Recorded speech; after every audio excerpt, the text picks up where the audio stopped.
Meron na naman tayong overripe na 4 na bananas. Para hindi ito masira, gawin natin itong banana bread. Gagamit ako this time ng unbleached all-purpose flour kasi naubusan ako ng almond flour. So, 2.5 cups of unbleached all-purpose flour. Tapos, salamin na natin. Yan. Hanggang sa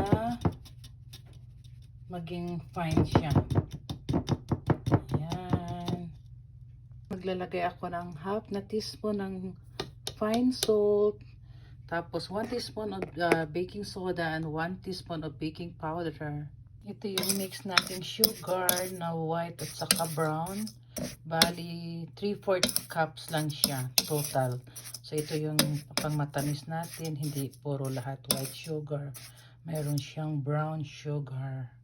Ito pala yung mixture ng butter natin na may 2 eggs. Ang ginagamit ko ay yung basil na plant base para makakain din yung mga anak ko na vegan kasi sila ayaw nila ng dairy. So yeah, ito na siya ang ating butter na may 2 eggs and a fresh vanilla scent.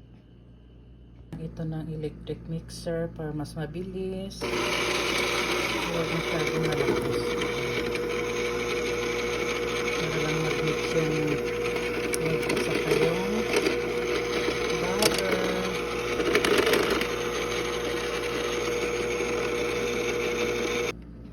Mix ko na pala dito yung sugar natin sa eggs na may butter para mabilis ang ating pag-mix.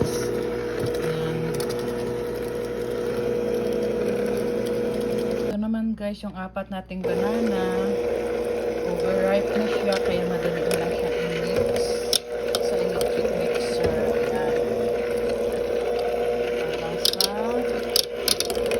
madurog talaga siya.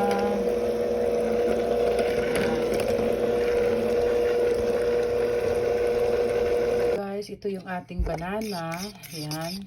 At ito yung ating mixture ng sugar, butter, at saka eggs na may vanilla, fresh vanilla. At saka ito yung ating flour na 2.5 cups. So, i-mix lang natin together.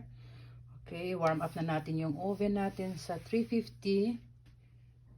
Ito na yung dough natin. Naglagay tayo ng raisin, ng walnuts, at saka yung vegan ito na chocolate chips. So, it's not dairy. Para naman makakain yung bunso ko at saka yung wife niya ng hindi dairy na banana bread. Guys, naglagay pala ako ng 2 tablespoon na canola oil para mas moist siya. Mas masarap yung banana bread natin pag medyo siya, moist talaga. So, yun, naka-ready na yung molding natin. Yan, naglagay ako ng parchment paper para hindi dumikit yung sa ilalim. Yan.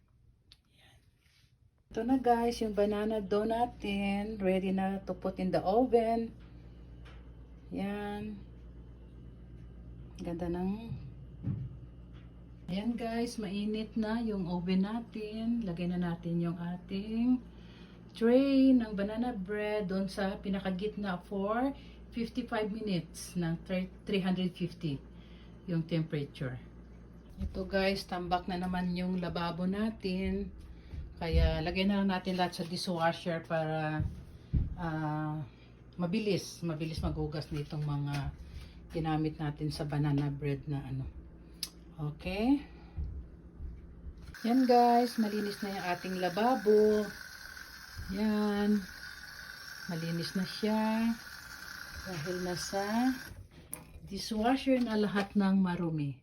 Yan, naglagay na ako dito ng sabon. Close na natin at i-turn on ang dishwasher.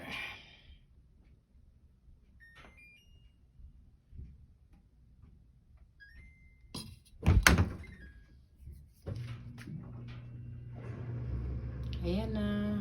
Ayan na guys, yung banana bread natin. 5 minutes lang, maluluto na. Ayan na yung banana bread natin. Nakikita na. Malapit na magluto. Ayan.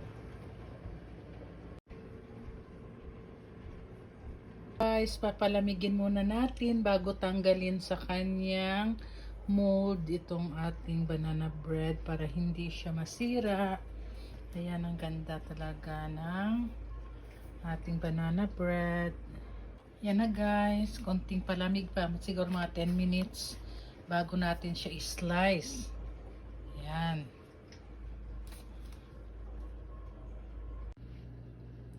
Hello guys, slice na natin yung banana bread bago tayo pumunta sa healthcare na job natin para makapagbaon tayo ng banana bread.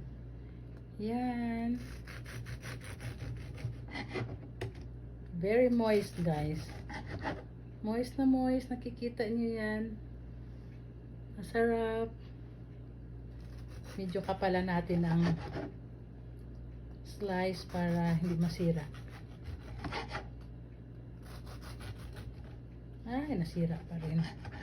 Masyado siyang crispy yung taas niya pero yan guys. Na-slice na natin. Yan ang ating banana bread.